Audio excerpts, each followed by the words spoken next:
Ürümçi qirg'inchiligining 12 yillik munosabati bilan Shvetsiyaning poytaxti Stockholm va Angliyaning poytaxti London qatorliq nurg'un shaharlarda namoyish o'tkazildi. Shvetsiya Uyg'ur ma'rif jamiyatining a'zolari 2009 yili 7 oyning 5 kuni Sharqiy Turkistonning poytaxti Urumchida yuz bergan voqealarning 12 yillik munosabati bilan Xitoyning Stockholm elchixonasining oldida jam bo'ldi. Angliyaning Londondagi bosh elchixonasining oldida yig'ilgan namoyishchilar Xitoydan Uyg'urlarni atalmish qayta tarbiyalash markazlari nomidagi lagerlarda tutib turish qatorliq qilmishlarni to'xtatishni talab qildi.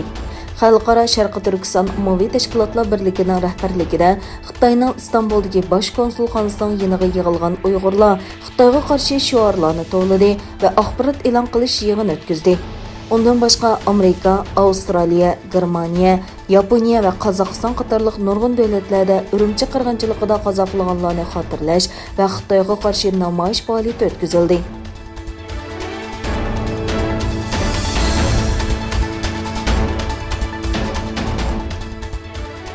2009 yili 7 oyning 5 kuni Xitoy hukumati adolat talab qilib chiqqan Uyg'ur namoyishchilarini bostirib, orqadan qonli qirg'inchilik yurgizgan fojiali kun bo'lib, Xitoy hukumatining Uyg'urlarga qaratgan siyosatining burilish nuqtasi hisoblandi.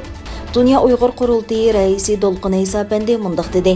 O'tgan 12 yilda dunyoning har qaysi joylaridagi Uyg'urlar 5-iyul Urumchi qirg'inchiligida ziyonkashlikka uchraganlarni xotirlash, o'tmishdagi qonli tarixni eslash, Xitoyning jinoyatini davomli tortib chiqish orqali adolat va haqqoniyat uchun kurash qilish, Xitoydan hisob olish irodasini namoyon qilib keldi.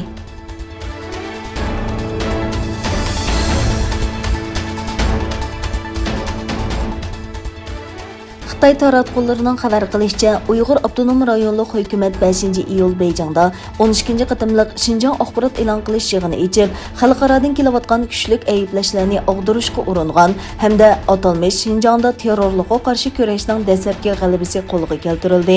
Xinjiangda 4 yildan beri terrorlik, zo'ravonlik voqealari yuz bermadi. Xalqning xotirjamligi kapolatga ega bo'ldi degan bema'ni safsatasini bozorga solgan. Analizchilarning qarashicha, Xitoy hukumati 4 yildan beri Uyg'ur rayonida natsistlarga o'xshash davlat terrorizmini yurgizib, milliondan ortiq Uyg'urni so'lab qiynagan, omon qolganlarni ta'qib va nazorat ostiga ilib, qo'rqinch vahima ichida yashashga majburlagan ahvolda, qandoqmi ular davatgan atalmish terrorlik voqealari yuz bersin. Xitoyning 20 yildan beri Uyg'urlarni terrorlik bilan qoralab bostirib kelayotganligi dunyoga sir emas.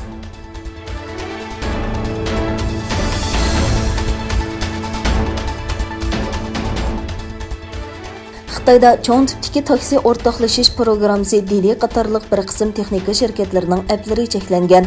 Buning sababi shirkatlarning abonentlarning maxfiyatligiga xiloflik qilganligi ekan. Beyjing hukumati davlat ichidagi texnika magnatlarga bo'lgan besimni oshirib-otadi. Davlatning tor bexatarlik organi Didi va 3 ayrim appni setishdan chiqarib etishni qaror qildi. Doiralar shirkatning abonentlarning shaxsiy maxfiyatligiga daxl-taruz qilganligini aytgan.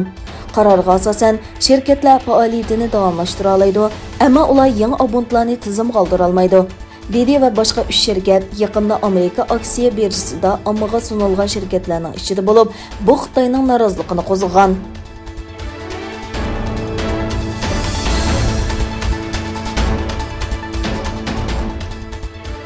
Ayning 24 kuni Amerika Florida shtatining Miami shahri Surfside rayonida qisman o'rilib tushgan 13 qavatlik binoning qoldiqlarini izlash va qutqizish xizmati jarayonida yana 3 kishining jasadi topilgandan keyin qazo qilganlarning soni 27 ga yetdi.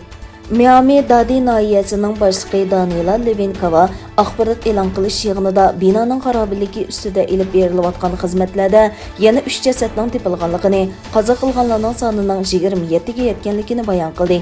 Kava xarobalik ostidagi 118 odamdan hozirgacha hech qanday xabar yo'qligini bayon qildi.